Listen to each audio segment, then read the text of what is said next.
Welcome back to Technique Tuesday. Today we're going to be talking about the leads between a side basic and a stationary basic in bachata. So what happens when I change myself from doing a side basic where I travel to the side each time, and then I have to do a stationary basic where we don't go anywhere? This can be a very tricky pattern to lead clearly, especially when your follower has no idea it's coming up next, right? So you can see the clearest difference I have is that I'm much more upright during the initial side basic, and then I lower myself more into the ground to do the stationary basic. Not just because it gives me more hip action, but the main reason is I want to ground myself to kind of stop my follower and not let her continue and take a side step. So if I do a normal side basic, we're traveling, she's expecting to do that again. So I have to kind of bunker down a little bit and bend my first initial knee more. I'll turn around in a second so you can see from the other side.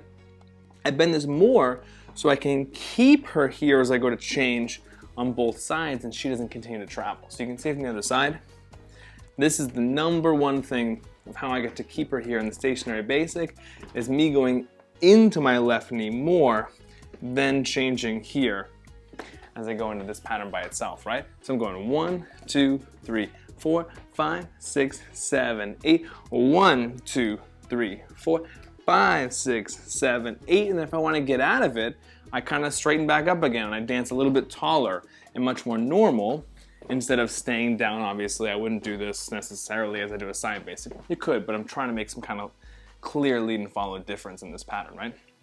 You can see me lower the hand a little bit too sometimes. So if I go 1, 2, 3, 4, 5, 6, 7, 8, I might drop this hand and we can get a little bit kind of closer together too.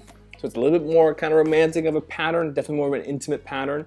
So the smaller everything gets, the easier it gets to lead this stationary basic, and then I can kind of go back to more of a normal, relaxed feeling and posture to do the side basic. So the next thing to make this clear is my weight distribution between feet. So that might sound confusing, but when I take a side step, I want to continue traveling, I put all of my weight on that foot. You can see I'm off of this foot, because then I'm going to close and then continue to the next side, right? When I want to travel, I put all of my weight on that foot and then keep going. When I do the stationary basic, I don't put all of my weight on that foot. I leave both heels on the floor the entire time. My heels are kind of the key to how much weight I have on which foot. If I take a side step and I pick up my right heel, all my weight's now on this foot. If I take a side step and I leave my right heel on the floor, I'm still in between my feet and I have weight on both feet, so it's easier for me to now stay in this place. So yes, lowering grounds us, but I don't want to overcommit myself to this foot because she's going to think I'm traveling, right? So if I do a side basic, 1, 2, 3, 5, 6, 7, if I lower myself but I move too much of myself onto this foot, she'll still think we're traveling and be very confused with the mixed messages.